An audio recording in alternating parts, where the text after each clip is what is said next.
So, as Matthew said, I'm going to sort of give you a very brief, because I've only got 15 minutes and I can talk for a week about these. It's an overview of the various projects we do with the various communities that essentially promote wellbeing and care.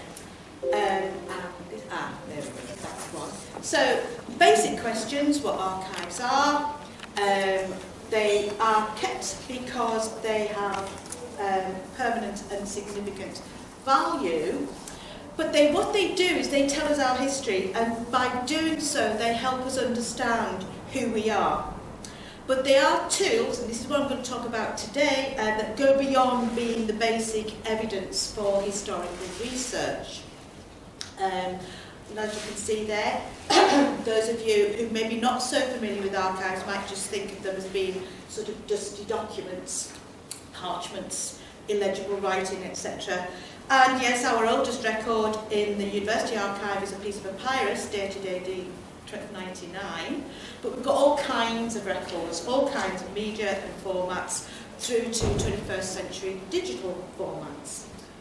So, while archives are evidence of the past, archivists often go out and give a voice to the silent by creating our own archival collections. And this is what we do at the University Archive. We have an oral history project and a Diversity Dundee project that actually we record people, recognising the stories of those that rarely appear in the official records of organisations, institutions, etc.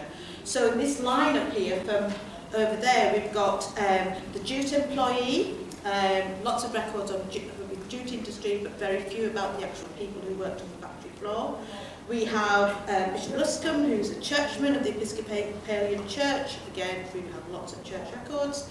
We have the refugee, Hanan, overseas students, and university staff member, that I'm sure those of you that work here are very familiar with. The point is that recording and preserving their stories gives recognition and affirmation that an individual's experiences, feelings and opinions are valid and worthwhile.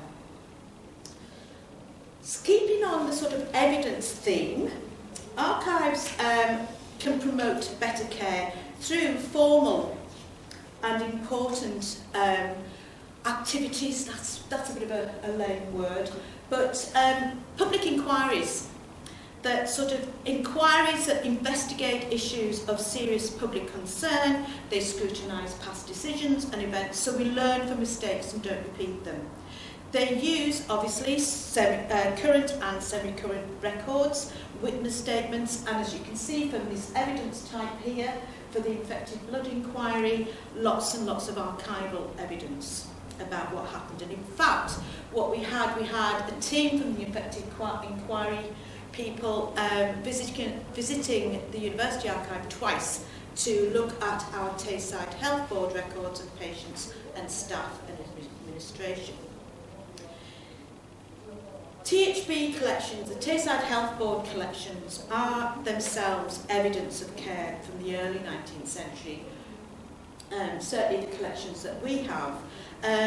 But working with partners, we've used them to promote restitution across the health sector. Strathmartin Hospital Histories is a case in point. That closed in 2003.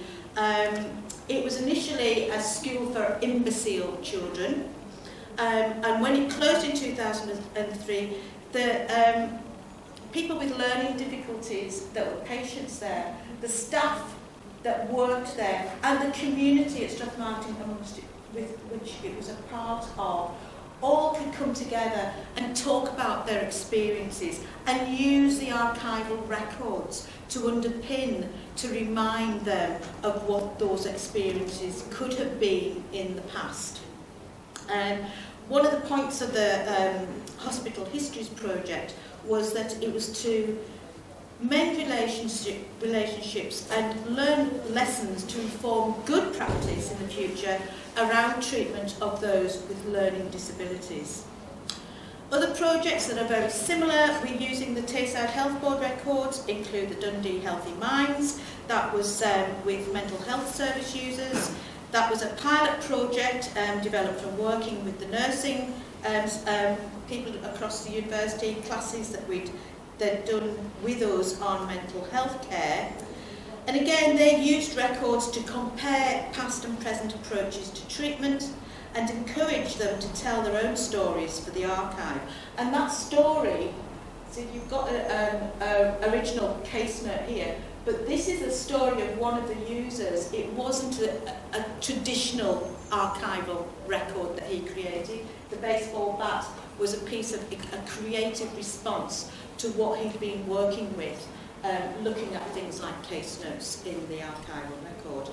That actually received a commendation in the 2020 Stephen Fry Awards for Public Engagement, and still on the Tayside Health Board theme that I'm not going to say much about, but we're working with partners across the UK on the Changing Minds project, and we've just started that. And if you want to ask about that, Caroline's your girl, because she's leading it there. So that's a Tayside Health Board collections-based projects that we've been doing from the 2020 up until the current day. Usually what also we've been doing is using the evidence of our past to promote a sense of identity today, not just amongst service users, but also amongst our youth of today. For years we've been going into primary schools, doing activities that emphasise the links between generations and their experiences by using original source material. So for instance, this is an outline of the activities we do, using this letter that was written, it was a letter of a letter from somebody who was living in occupied Netherlands during World War II. And she was describing what it was like with rumours going around, with no food, they were eating daffodil bulbs, and it was quite harrowing. But the children sort of, with the activities that we asked them to do, was do a game of Chinese whispers, very simple introduction to it, to the problem of rumours going about, and then responding to Hilda, telling her about their life today in Scotland. And the thing is that it's a kind of project, all of these projects, handling the material makes the children feel really quite important, because they're praised when they've handled it properly. They're being very careful because they know it's unique material. They feel good by when they successfully interrogate them, investigate them, learn about the language that's being used, learn about what the record is made of. And then they feel really great making those connections with their own lives. And that's a very basic introduction to archives that we use that have that very positive effect. A more ambitious project that we've been sort of working on recently is the Big Back Garden project, and this was to explore the history of Baxter Park, which I'm sure many of you know, and exploring it through archival material. And this was sort of investigating the history and development of the park, using the archives, created this sense of deep identity, and made Baxter Park incredibly relevant to the pupils of Morgan Academy, who we work with primarily, made it incredibly relevant to them. They used to sort of just walk through the park or meet their pals there, or play on the swings or basketball or whatever. But understanding that little bit more about the park's history through these various timelines, from when it opened, through the war, through strike action of the bands that used to play there, it gave them a better understanding and appreciation of Baxter Park. And if you go up there, you'd see what you can do is scan these plaques on the benches that will lead you to the stories that are on the website. Although actually they need cleaned up because the weather's been after them, so I invite you to go straight to the website and listen to the stories there. What we did with the Big Back Garden project was actually expand it. we wanted it to expand beyond Morgan Academy into the wider community. So we created the website, and we invited members of the public, whether they use the park or not, to come along and talk about their memories of the park and how they use it. And one of the things that really came out, have I got time to run a quick? Or most days, I work as a teacher, which means I'm shut inside a lot of the time. So as soon as I can get out on one sunny days, actually it doesn't matter if it's raining, I'll come anyway. It's just to be in nature. And that's why I love Baxter Park Terrace, because I've got this huge big green space in front of the house. But if I need a pint of milk, there's a shop just around the corner. Yeah, I did the best of both worlds. Yep. That's great. And during lockdown, can I ask, did you find that you used the park more? Every single day. I was allowed to come out for exercise, I was out for exercise. Because I found being inside the four walls just a bit claustrophobic. So I was out here walking around every day just to be out in the fresh air. Yeah, great stuff. And so did you, during that time, did you find that more people were coming out to use the park? There was a lot of people out just walking, because we were only allowed to come out and exercise. And there was a lot of people walking around the paths, around the edge of the grass. There was all the usual people who always walk their dogs anyway, but there was a whole load more people. And people were so friendly because they were smiling and waving at each other because you couldn't be close. But the making eye contact, the smiling, the waving, that was enough to make people feel less alone and that they were getting through this with the help of other people. As you can tell from that sort of short clip there, the point of expanding the project was to appreciate the park itself as a place of well-being, a place where you could go and feel good and get healthy, to meet people, to be sociable. I don't know if I've got time for the very last one. This is, I like Groshna's piece here. Before I had children, you'd have with them, you become a little kid again. So yeah, I know it sounds sad, but I love trees. I love trees! And there's plenty of trees here, so yeah. So do you think the children as they grow, that they'll sort of make it a habit? I think so, 100%. I think in general, not just this park, that's what I love about living in Dundee. You know, you get, if you look at Google Maps or just any kind of map, there's like a park here, and none of them are boring. They're all a little bit different, and they all have trees. God, I'm obsessed now. But you know what I mean? It's greenery, it calms your mind, it calms your eyes as well. You know, we're so used to in this day and age, just looking at our phones, looking at screens, everything. So it's nice to just go out and about and know that you can have a 30-minute walk while they run around or whatever. You know, you get a good night's sleep, all those kind of good hormones or like chemicals or whatever. So yeah, no, it's good. Before I had children. Sorry. So as you get a sense of that, the Big Back Garden project not just only expanded into the wider community, but looked into research with Dr. Susan Mains, who's speaking at the end of this afternoon, I think, and Christine Kingsley, who were looking at the impact of green space as a place of how it had an impact, a positive impact on people's physical and mental health. That too has also, I'm proud to say, received a commendation in this year's Stephen Fry Awards for public engagement. So I think sort of generally we're doing pretty well. Finally, I want to go away. There we go. Reminders, reminiscences and belonging. As historical as historical items basically, archives are quite frequently used to prompt memory. They support memory, but they also prompt memory. And we had this board game, A Walk Around Dundee, that was created by Casey Dunsmore, who was a second-year education student doing a 6-week internship with the archive and with the museum last year. She used archive sources to inform the images and information that's on the Walk Around Dundee board game.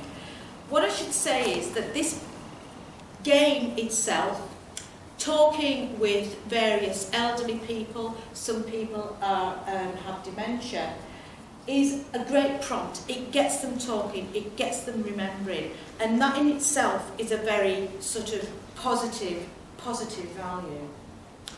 So, to finish, archives offer all these kind of things: accountability, justice.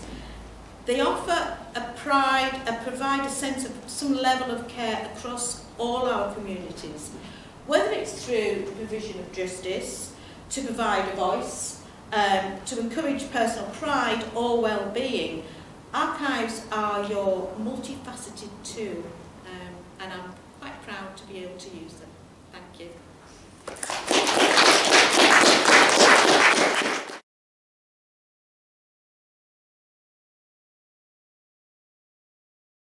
It's good to see all of you here. Thank you for spending the afternoon with us. And so that's the title of my talk. So a little bit about myself. I'm not from the healthcare professional, but I've been working with healthcare professionals.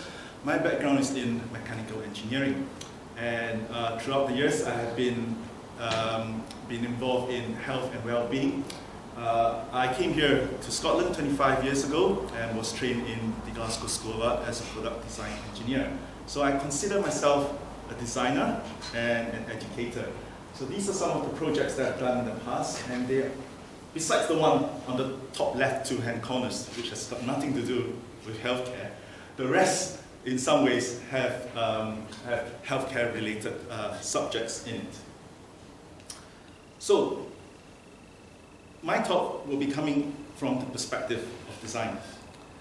So what is care? And if you look at the definition, it's the process of protecting someone or something and providing what that person or thing needs.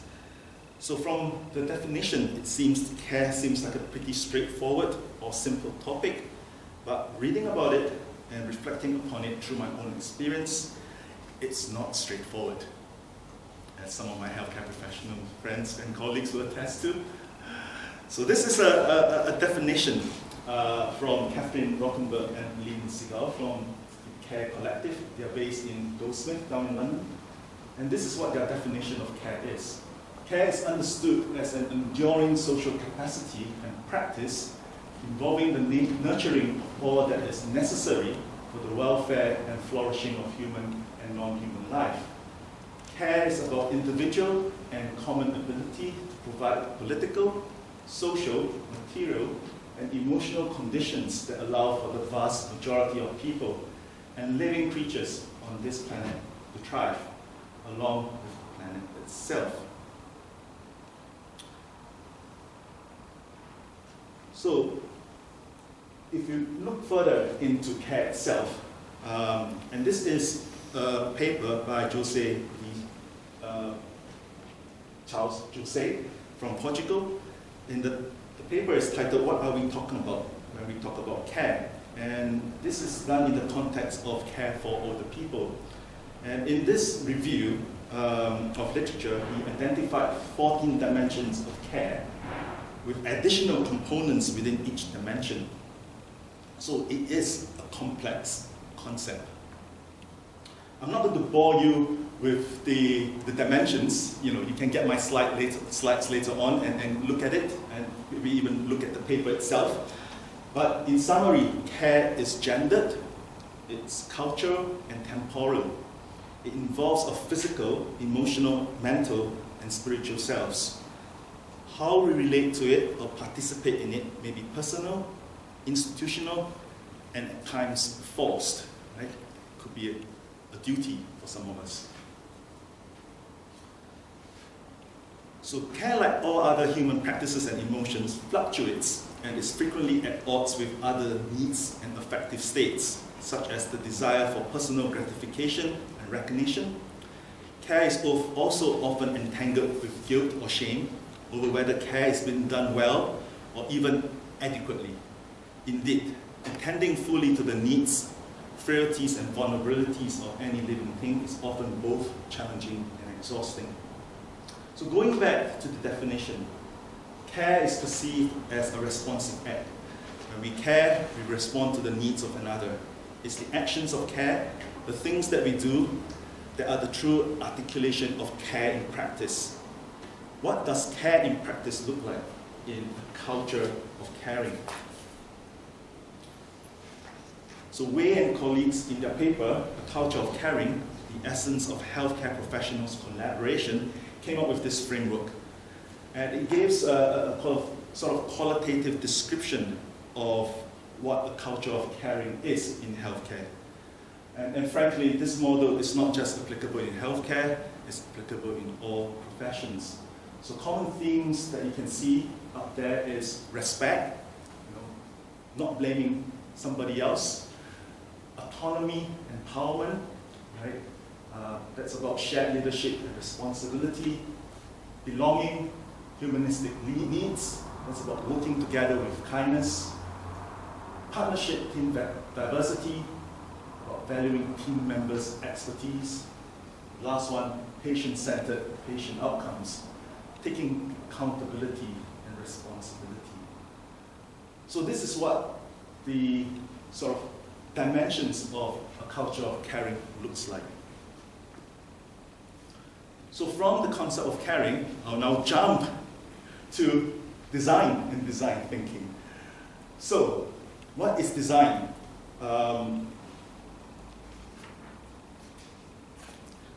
So design has moved on beyond just making things look pretty, but into the realm of innovation and value creation. So what is the nature of design thinking in design? It can be characterized by adaptive thinking, considering a logical reasoning process, what, which is what a thing is, okay, plus how, which is the working principle, leads to results, which is what is observed. Okay? So if we look at each of the thinking process, starting with deductive, okay? So in deduction, or in deductive thinking, we know what the players are, okay? In a situation we need to attend to, and we know how they will operate. So that's the working principle. This, will allow us to safely predict results. Okay. So in induction, we know the what in the situation, but we do not know the how, but we can see the result. Okay. So we don't know the how, but we can hypothesize or come up with working principles, okay, to work out, how things, for example, stars are moving across space. Okay?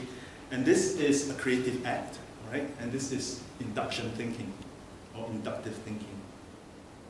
But what if we want to create valuable new things for others, like in design?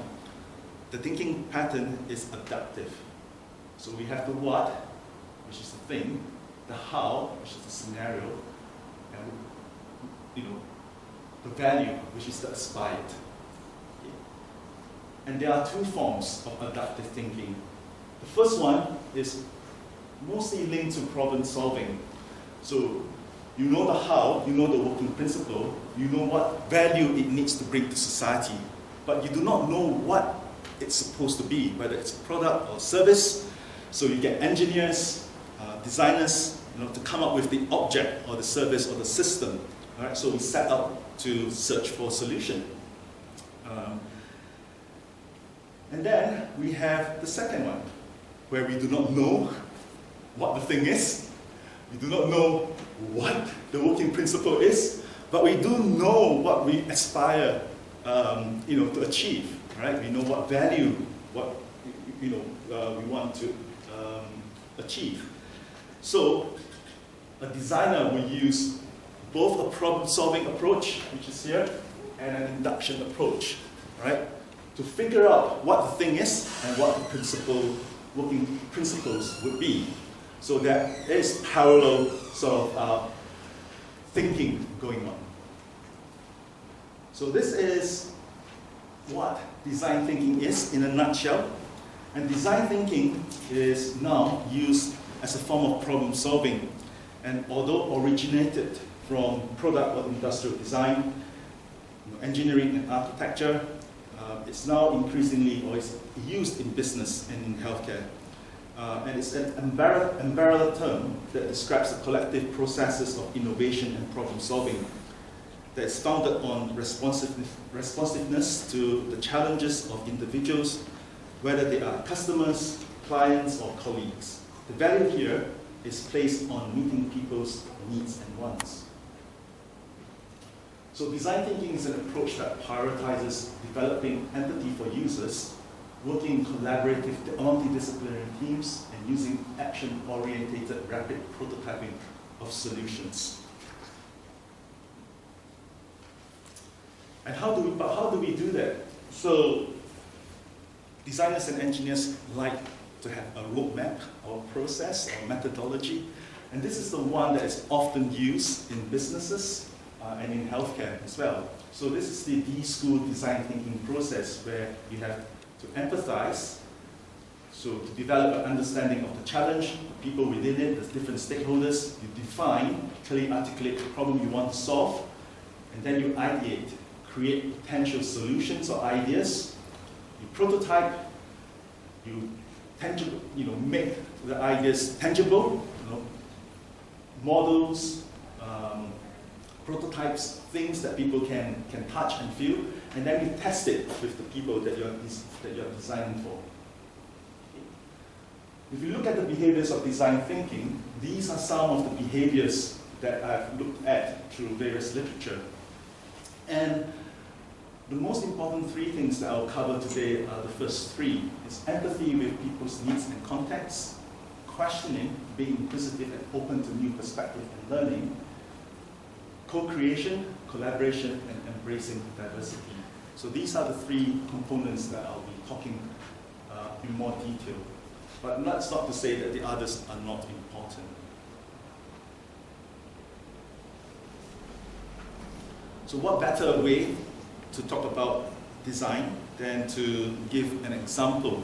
And this is an example of a project that was done by a student. She is going to graduate with a master's in design for healthcare. Her name is Kirsty Douglas, and she's a palliative care doctor who joined us for a year, working with us throughout her master's. And this is her third semester project. So Kirsty was influenced, or this project was influenced by her own personal experiences, observations, and the growing evidence of the important link between staff well-being and the quality of patient care, patient satisfaction, and workforce retention. So Kirsty was really interested in the need to transform organizational cultures and environments to support the well-being of the NHS workforce.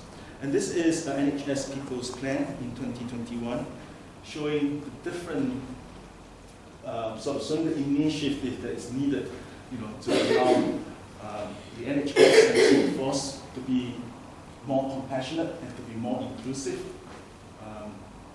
in its culture. And these are again some of the initiatives, such as the GMC Caring for Doctors, Caring for Patients, which highlights the importance of working conditions, regular breaks, and developing cultures and environments which ensure well-being and motivation at work, and minimizing workplace stress. And there is the King's Fund, the Courage of Compassion, supporting nurses and midwives to deliver high-quality care, and how, by supporting the well-being and enabling staff to thrive and flourish at work. And so all these different literature is really about improving staff well-being, and by ensuring employers getting the basic right. And by doing that, they are able to better care for patients. And this includes providing facilities for rest. And so the context of this project is in Nine Wells Hospital, and you can see that there's lots of green spaces in and within, or outside and within Nine Wells Hospital. And Kirsty was really focused on the courtyards in Nine Wells, which are currently inaccessible by staff and patients. And her project was about reimagining what the courtyards could be so as to improve staff well-being. And what she did in terms of engaging staff as to what they wanted in those spaces was she used her design thinking and knowledge and skills that she has picked up throughout the master's program and came up with a pop-up store to engage staff members in terms of collaborating with them and thinking about what they want the space to be. And this was the end result of the engagement activity, the pop-up store. It was placed outside the staff canteen area, and she had over 155 members of staff engaging with the activities, reimagining what the courtyards could be. And there you have Vicky and Rodney Mountain, who's over there, helping, Kirsty facilitating getting staff members to come and participate in this engagement process. She also developed a research kit to enable her to engage with individual members of staff. And again, these are some of the outcomes. So what's design role in contributing to the culture of design? From the factors that I mentioned, it's about empathizing, it's about collaboration, it's about questioning.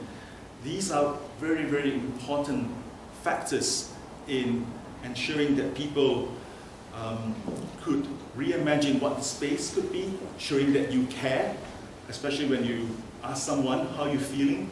You're questioning with the intention of asking what their well-being is. You're trying to empathize with them.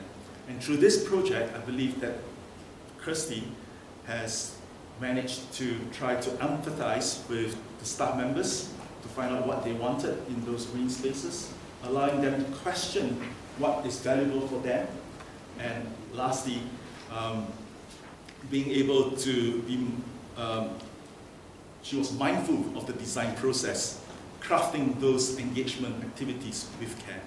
So I thank you very much for your time. And,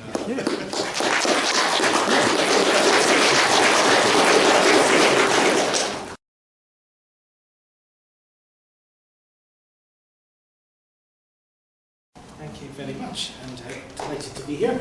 And I'm offering a slightly different perspective on this concept of care by focusing particularly on poverty and caring for the poor in the early modern period.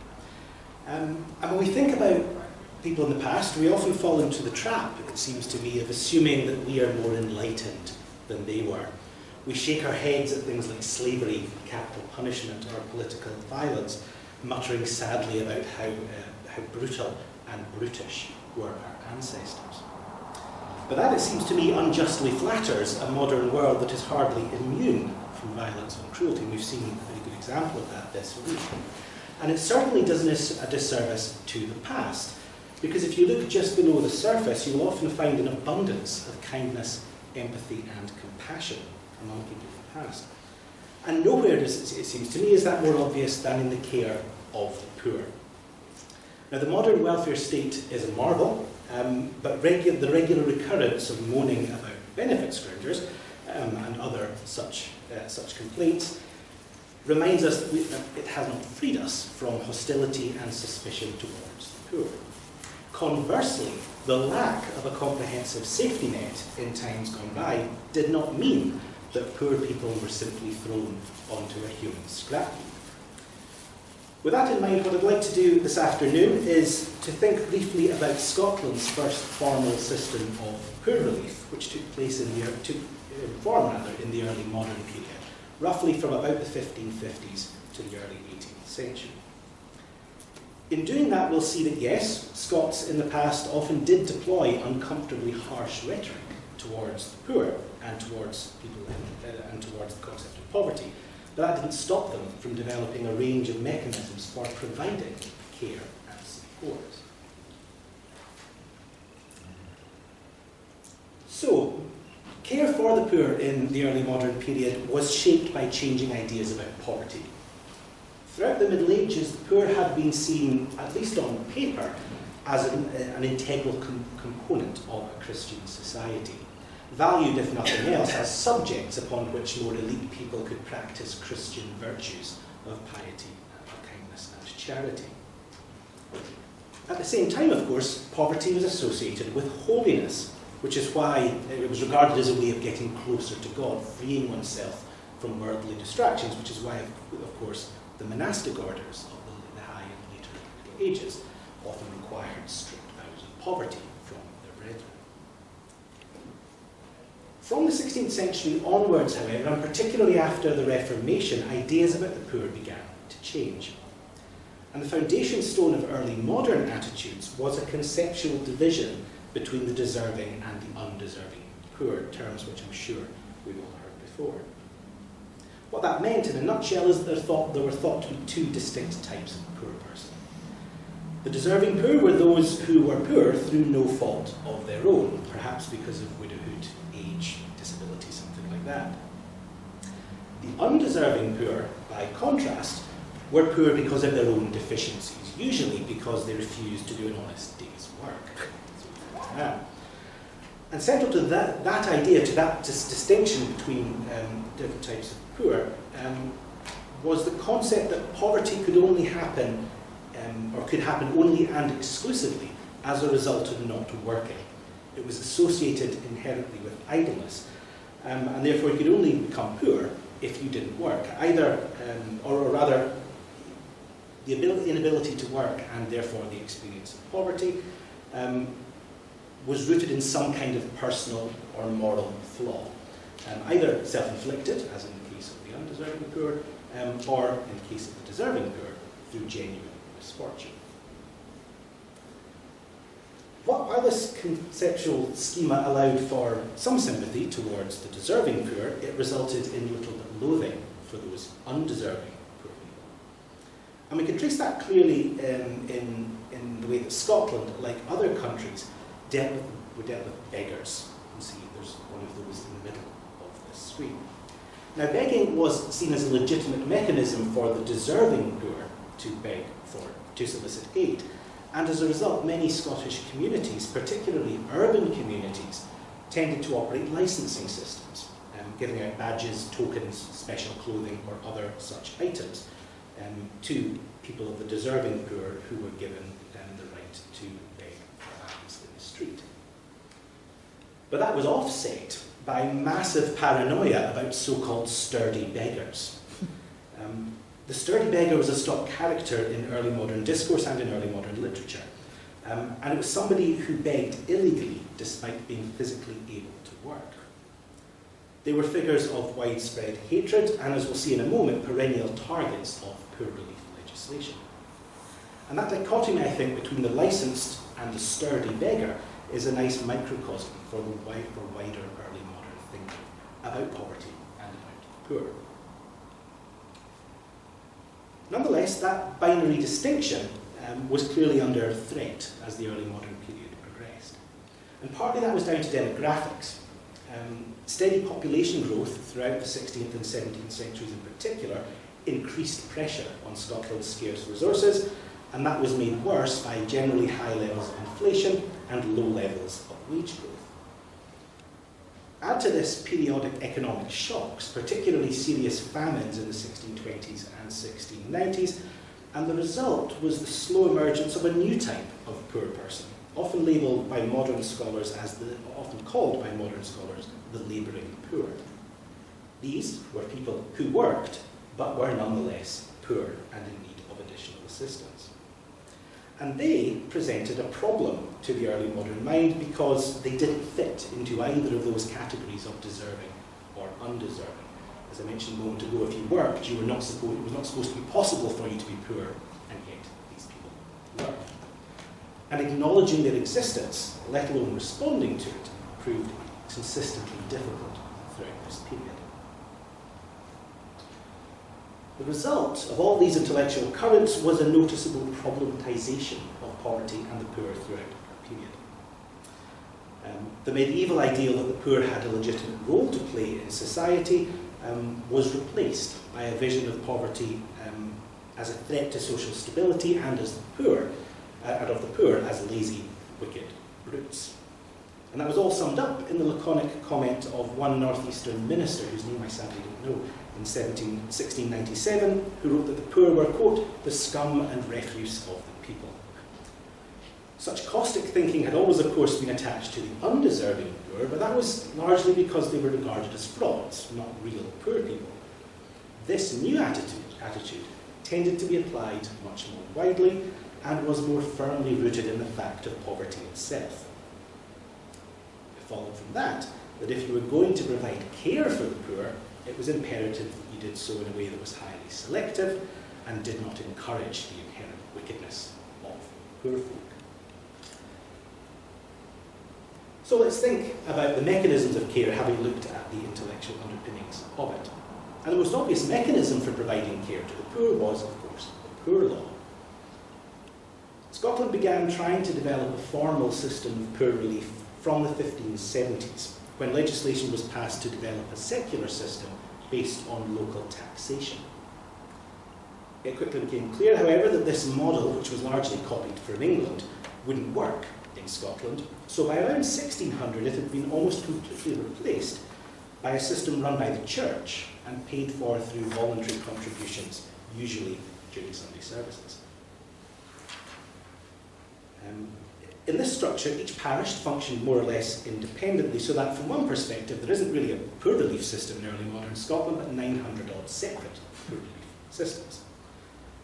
What was common throughout the whole country, however, was that entitlement was very, very limited.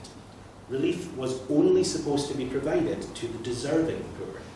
Anybody else, deemed young and fit enough to work, regardless of whether work was actually available, was placed in the undeserving basket and entitled to nothing. Relief was also restricted to permanent residents of a given parish. Any outsider could expect nothing. And so if this poor law, insofar as one existed, was restrictive, it was also punitive. Any able-bodied poor person, especially those unlicensed beggars we spoke about a moment ago, could expect stern punishment, often in the form of whipping, mutilation, or enforced exile, and there were some plans afoot at various points as well to press them into forced labour as well.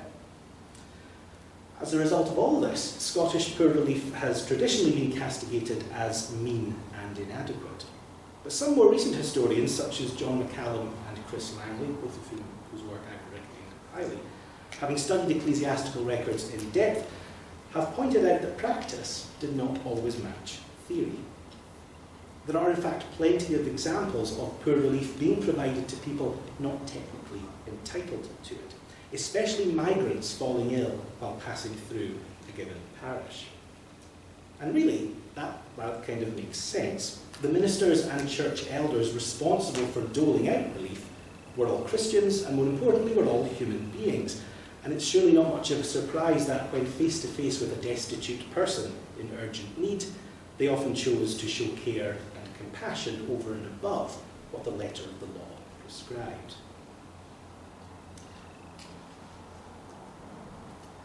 Despite such evidence of rule bending, Scotland's poor law remained fundamentally limited in scope and impact. Consequently, lots of other, much more informal and ad hoc mechanisms for providing care emerged.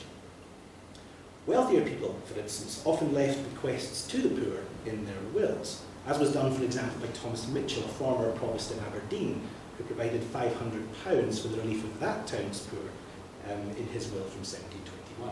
And what you see on the screen is another example from slightly earlier, from the 1630s, interestingly printed. On a grander scale, elite legacies could play into another developing annex to the poor relief system, the poor hospital. By the end of the early modern period, some of Scotland's larger towns boasted at least one of these institutions, offering residential support to a small number of the chronically poor.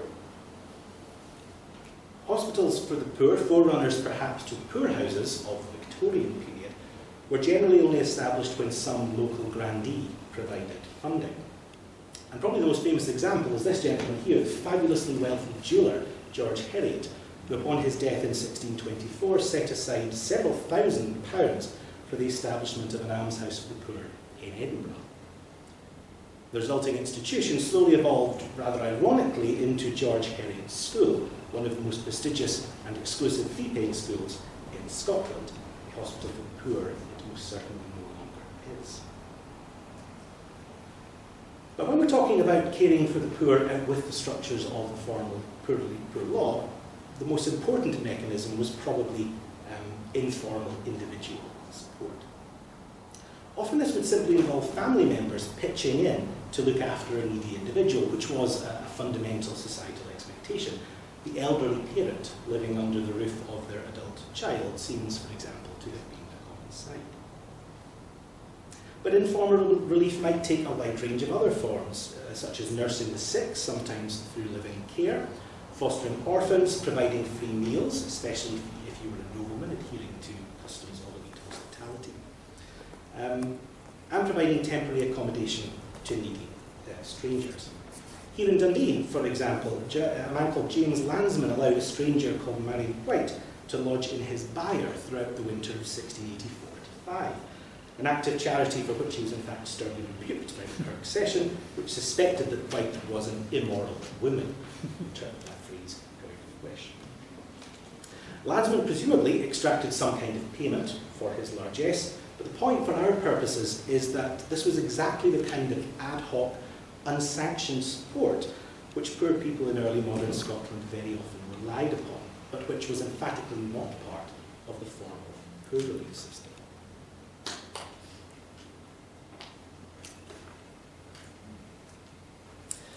So, where does this quick gallop through this issue leave us in terms of understanding early modern approaches towards the care of the poor? To my mind, the key dynamic to grasp here is the disconnect between theory and practice. On paper, Scottish attitudes towards the poor were notably and increasingly harsh, rooted in a growing tendency towards problematising poverty and codified in a stern, minimalist and often highly punitive poor law. In reality, however, people remained people, imbued with the same capacities for sympathy, empathy, and compassion that we like to think characterise us. Consequently, the actual application of the poor law was often more flexible than it technically should have been. And it was also supplemented by a range of other approaches, as we've seen, legacies, poor hospitals, informal care, and so on, that added up to a surprisingly dense, if undeniably rather ramshackle system. To be poor in early modern Scotland, then, was not necessarily to be irrecoverably marginalised. Instead, that stubborn spark of human kindness ensured that care would very often come to those who found themselves in need of it. And I will leave it there. Thank you very much.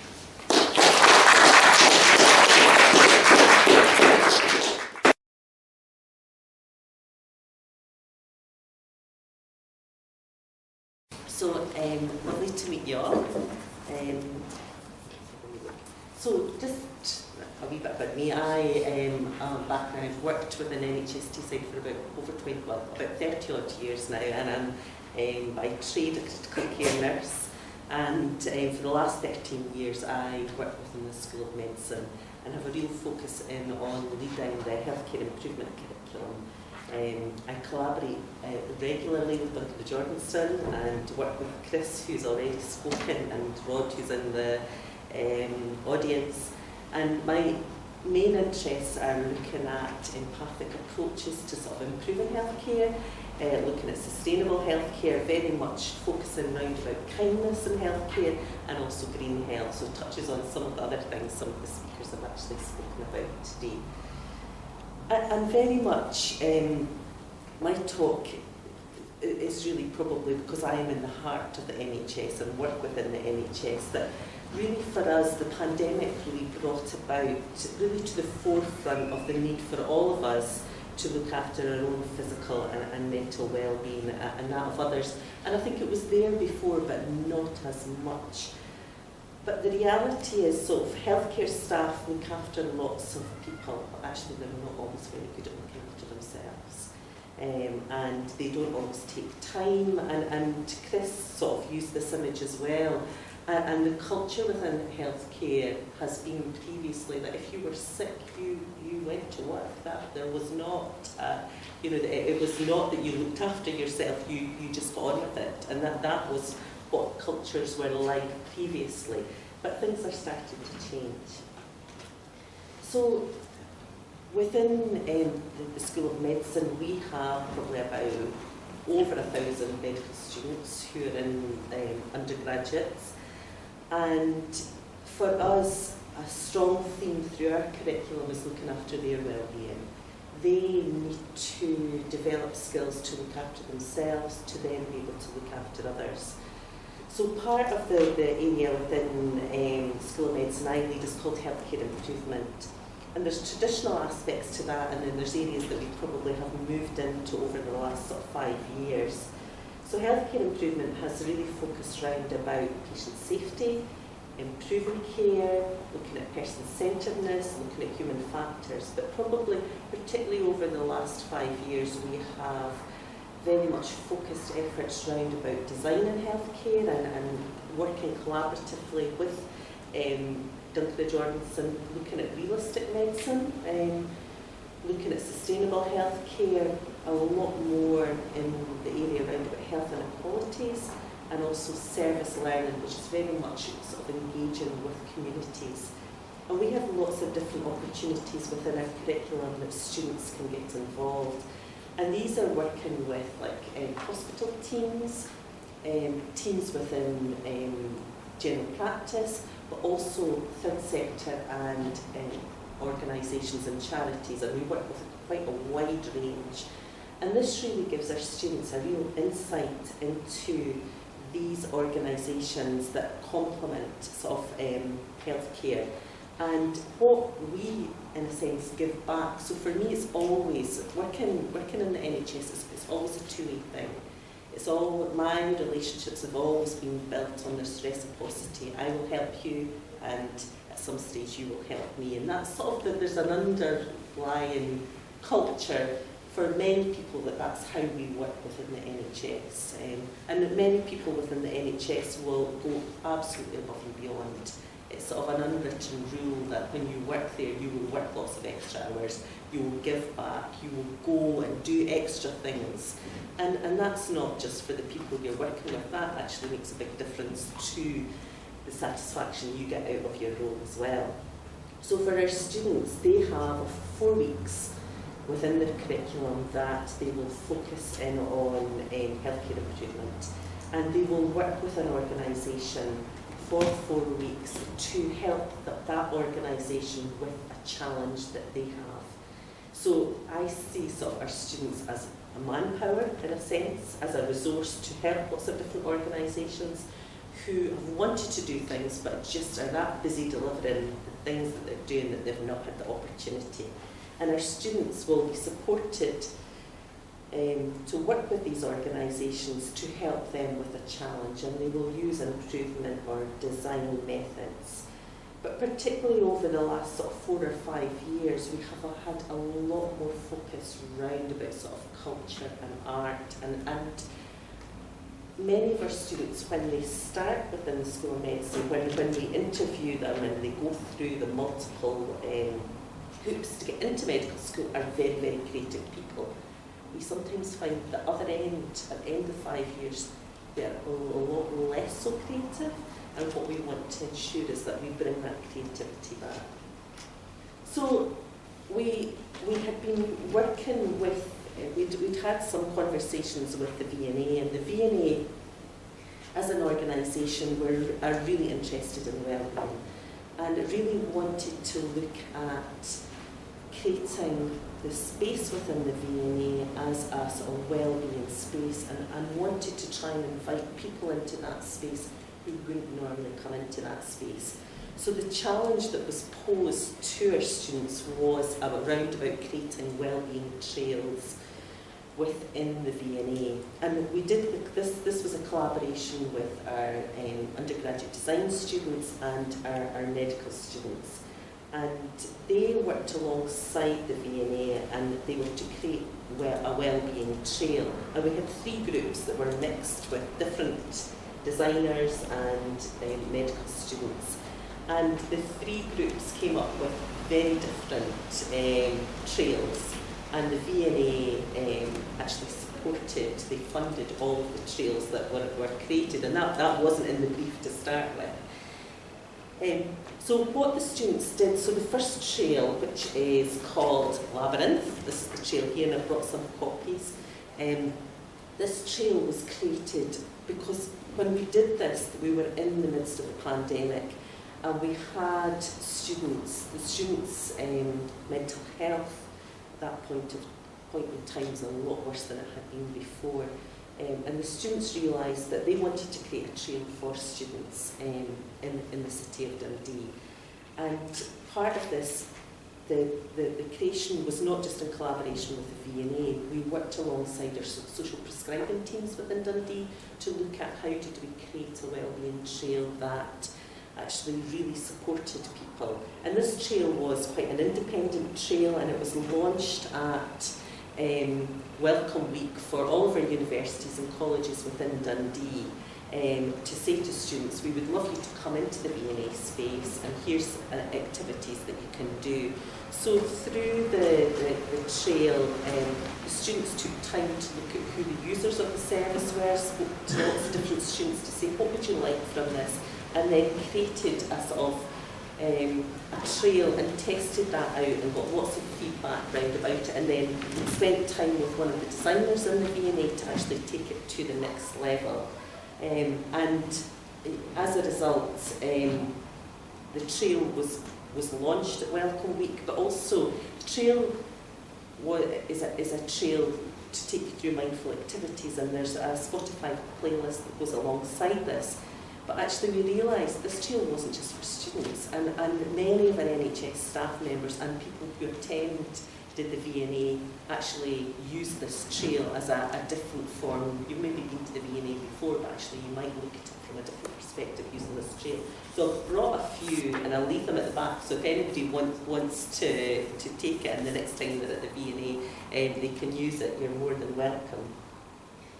We then went on, one of the other groups, they had taken this approach. Their inspiration came from the mindful art of origami, and they, and also sort of the birthplace of Kengo Kumar, who designed the V&A.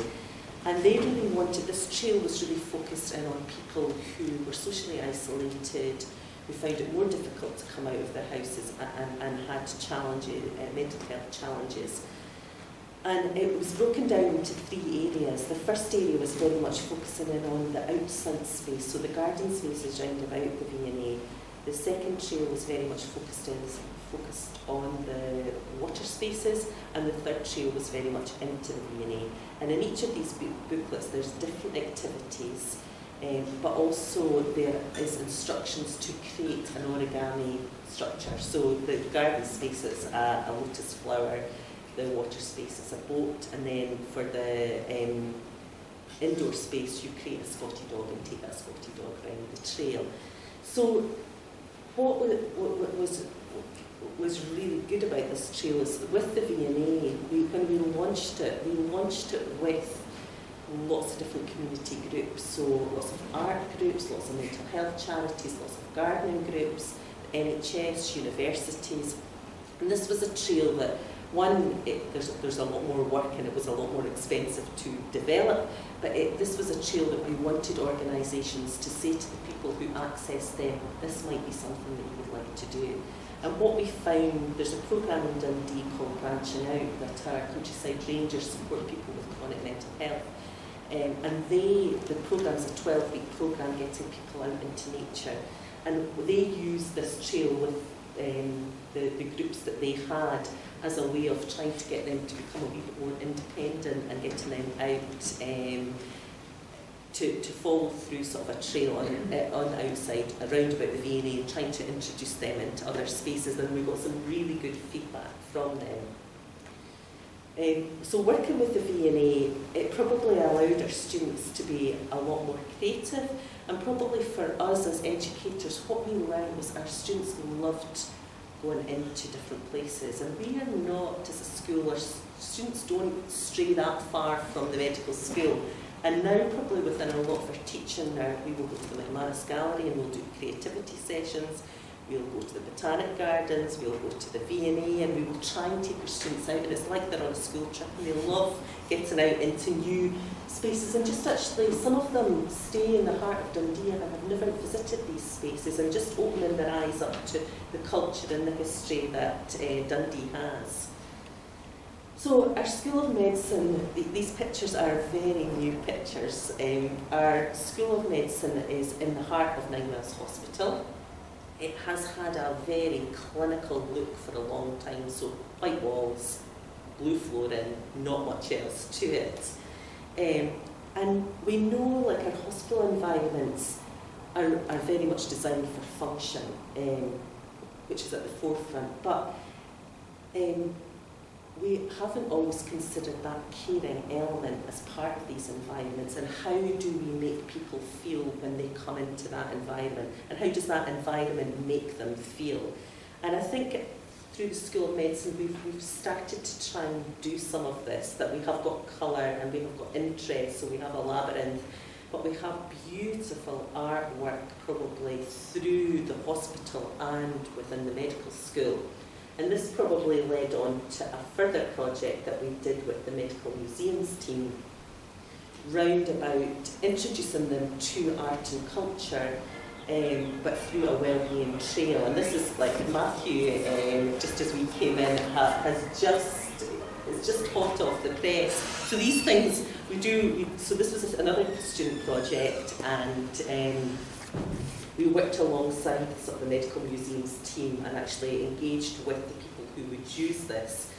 So, you know, this piece of work has broadened the scope. We have got so many more art pieces. Our students would never have taken the time to actually look round, and this will be used. The plan was for all of our new students coming into the environment.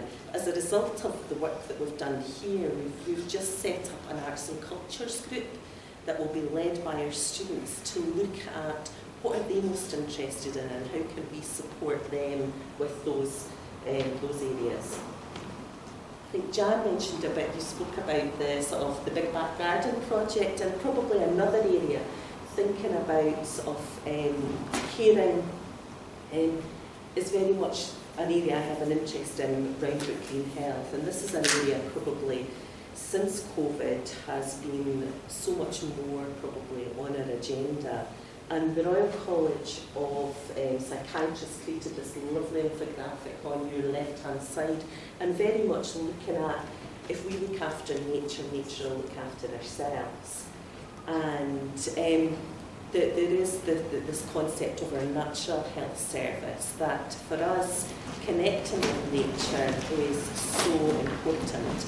And Dundee is a city that has lots and lots of opportunities. We have a Green Health Partnership, we have lots of nature-based activities, and many of these activities are free. And the Green Health Partnership, on their website, they have all of the areas across Dundee that you can access different activities that are based within nature. And also there are more prescribed programmes that are linked into sort of our GPs and our social prescribing teams, that there are specific choices for people.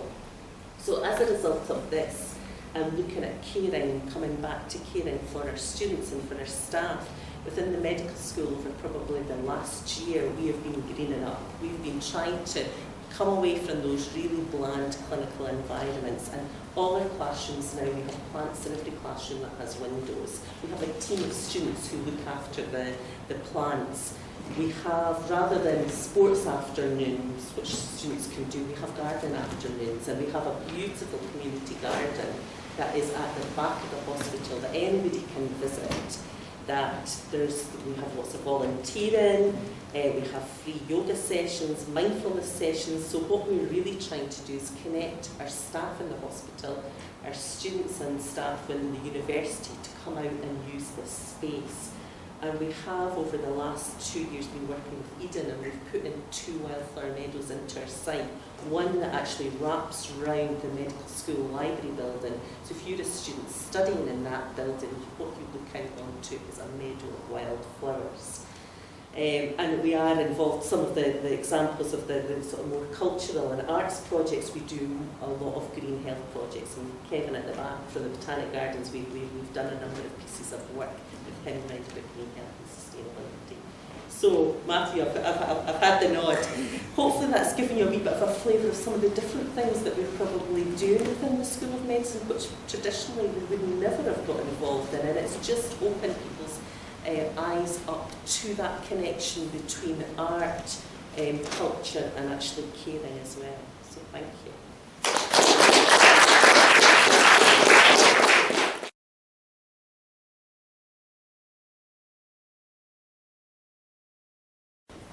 So, I guess today I'm going to talk about our research, which is always in some way disability focused, but maybe try and overturn some of the expected narratives that you might expect if I'm talking about disability in the context of care and care in the context of disability.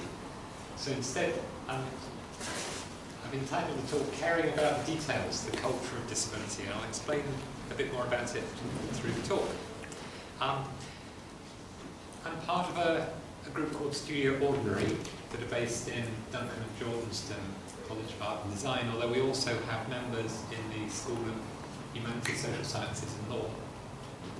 We're a collective of disabled and non-disabled researchers, and in many ways a meeting place of critical disability studies and design research. And what I mean by making reference to critical disability studies is that we're typically seeing disability not as a problem that needs to be solved, but as something that's part of our culture, and exploring the cultural dimensions of disability.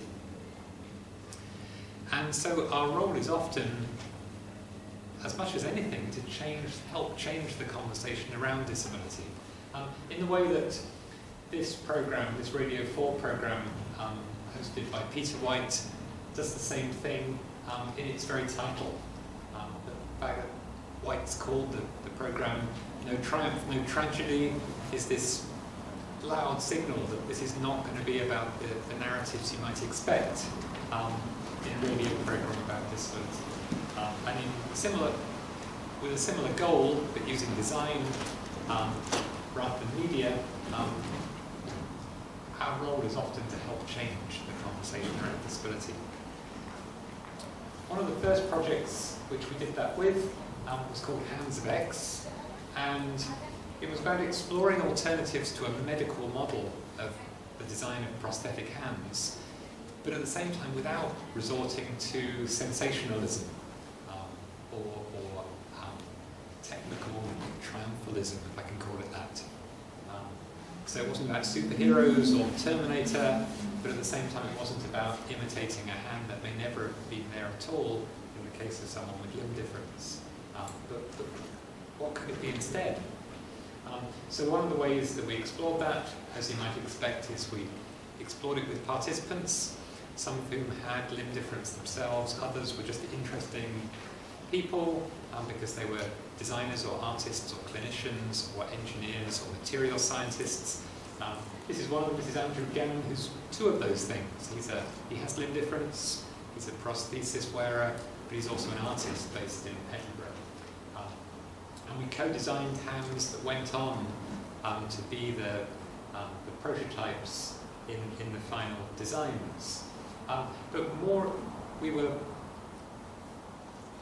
more interested than in prototyping a service than in the hands themselves. So what this project was about, more than anything, was not, we weren't trying to design a hand, we were trying to redesign a service of choosing a hand. And we were asking the question, what might it feel like if there was a greater choice of more abstract, perhaps more understated choices of materials and other variables in a prosthetic hand.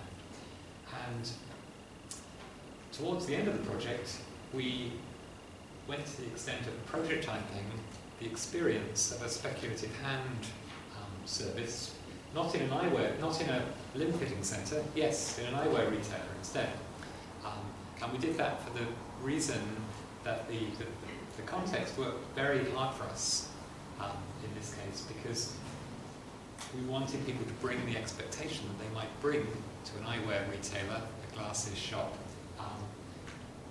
a little bit of excitement about trying new things and maybe slightly reinventing themselves, trying things on, agonising over choices of materials and colours, to prosthetic hands where that's not the expectation they would have had. So we prototyped the service, but that was not ever intended to be the end of the project. That in itself was a mode of inquiry in itself, because we then took a smaller number of people with limb difference and people who wore prosthesis through that experience, and then we made a documentary film in which their experience of the speculative service actually elicited much deeper reflections on the role of choice and a feeling of ownership that they'd had for, in some cases, their entire life, than we would have ever got out of just, however well crafted an interview or a focus group or something like that. So we're using design as a way of deepening the conversation, and in that order. And several speakers today have talked about iterative process, and I think, Chris, where are you? You're going to talk about iterative processes yourself in a minute. So the design is not the end point, it's actually a mode of inquiry, it's a means to an end.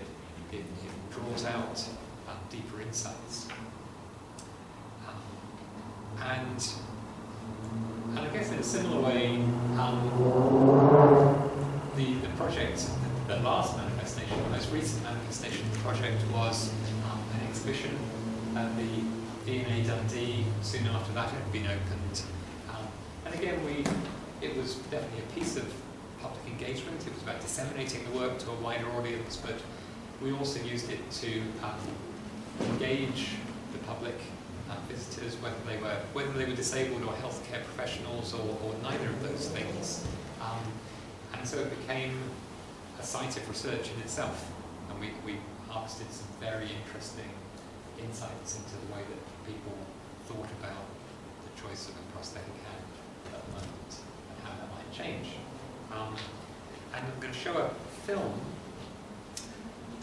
that's a very short snippet of that film that we made with participants or mentors, as we call them, after the experience in the eyewear retailer.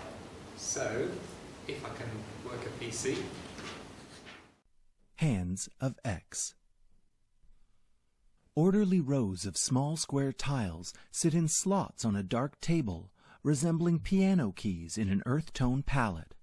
Liking this wood, I like the colour, I like the sort of neutrality of it. It looks quite warm as well. And there's an unthreateningness about wood that certainly I feel is much more fitting to who I think I am and what I would like to wear and the perception that I would like to give out to people. The unseen speaker leans on the table with both hands, one of which is clad in a brown leather glove. There's something about skin tone. A white man with a black prosthetic hand considers several tiles. It's obviously, well, maybe it's not obviously, but that seems to be suggested in the colour selection. And you can probably tell I've never really been that fussed on matching skin tones. I love this acetate. A woman with digitless hands considers a selection of tiles. I love the interesting pattern through it. Wooden hand shapes are set out. And I think the leather that goes best with it is quite a nice bright one. And I like this wood the best out of the lot. It's the darkest, and I just liked it. And I think that that's a really nice texture of leather, where the creases and the cracks and things are more obvious to me. When have I ever thought this arm is mine? Not at all. Never, ever, ever have I ever thought this is part of me. It's something I put on that can be a stick, it can turn a driving wheel, I can clean my golf club on the side of it. Never been part of me. Aesthetics are an important point to anything that in the non-natural world, and it's been designed, it's been thought about, it has been, it's important. A small box adorned with 3 different tiles is closed with a lid that reads, Hands of X. For most prosthetic users, builders, wearers, whatever, it's, the cosmetic part is small, and it shouldn't be. Great, and so following that there was a piece of research of a more expected kind, where we had a short fellowship with the Healthcare Improvement Studies Institute, and we projected some of these issues back into the domain of healthcare, again keeping things very, not just interdisciplinary, but involving people who wouldn't traditionally be involved in healthcare improvement. And there's, if anyone's interested, I've got some paper copies, and there's a PDF online of a report that came out of that called Discussing Prosthetics, Aesthetics and Ethics. And the cover's graced by Eddie Small, who we all miss very sorely, who was a founding member of Studio Ordinary, but also part of events of this kind going back decades. Okay, so that's Hands of X. And then the second and final project I'm going to talk about, at the moment we're engaged not with prosthetics, but with augmentative and alternative communication, or AAC. And that's the field that most, I suppose most famously, involves the kind of technology that Stephen Hawking used to use, and the comedian Lee Ridley uses at the moment, text-to-speech. It's not all about text-to-speech or even digital technology, that's part of it. We're looking at AAC as part of a project called Imagining Technologies for Disability Futures. It's funded by the Wellbeing Trust, but it's funded as a piece of medical humanities research. And so it's led by a professor of literature and film studies at the University of Leeds.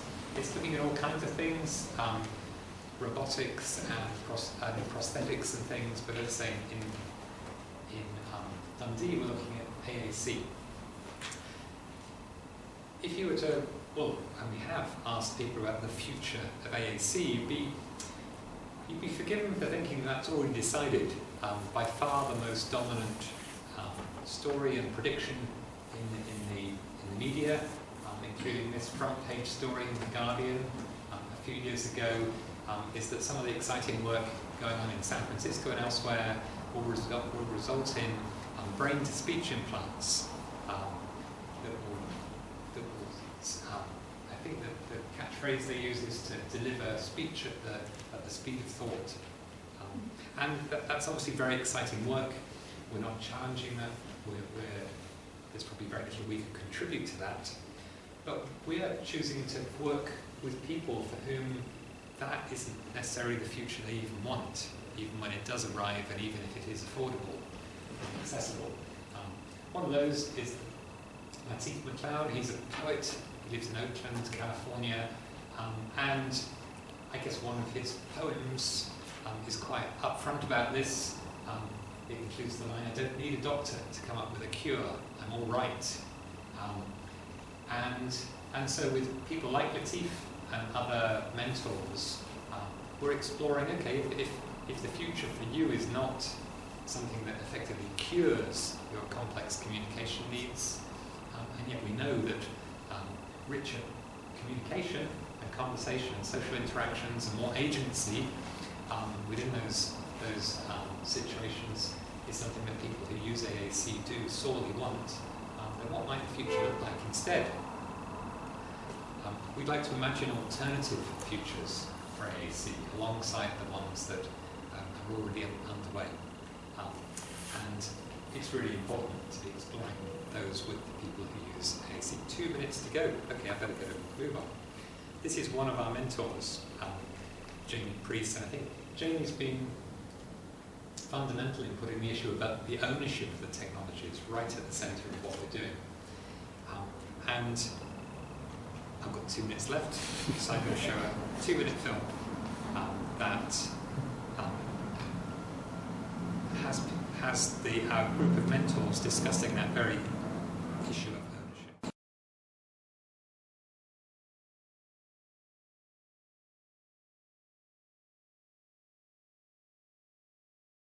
I hate that some of the features of older devices are removed on the newer models. AAC is very much an inverted achievement industry because the more users are achieving pushes the boundaries of what we can do, the less we get thought about because we are in the majority of new business for the tech. Yeah, who's actually making the decisions? It's quite ableist.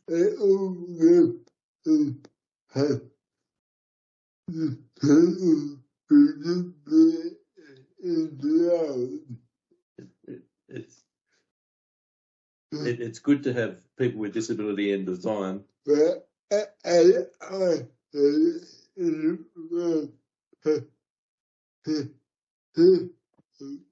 As I said in my PhD.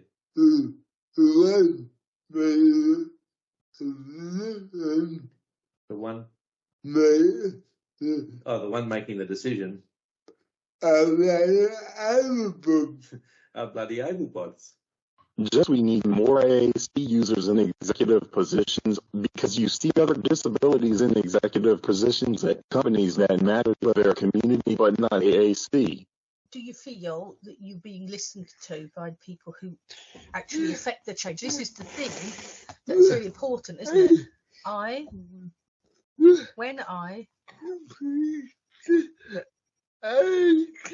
When I come into AAC about 9 years ago, nobody listened. You didn't feel that there was a voice for you to be listened to users. Now, everybody listening to users. I was asking about kind of imagining the future of AAC and how perspectives and how that kind of entire area might be reframed if it was made a priority that, like folks like yourself, Jamie, people who use AAC were able to shape the technology and had ownership over your AAC devices more so than you do at the moment. What would full ownership look like to you? What would it mean to have full ownership of your AAC device? It's organic, isn't it? It's evolving.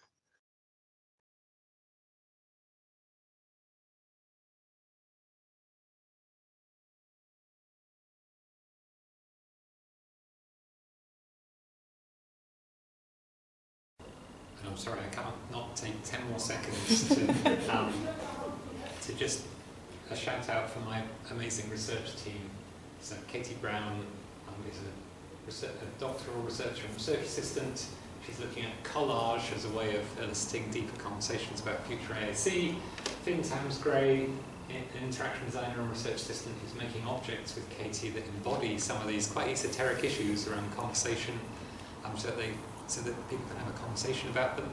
And Johanna Ruhr is an illustrator exploring non-verbal communication between neurodivergent and neurotypical artists and embodying those observations in resoprints which are of value to the participants because of their artistic culture themselves.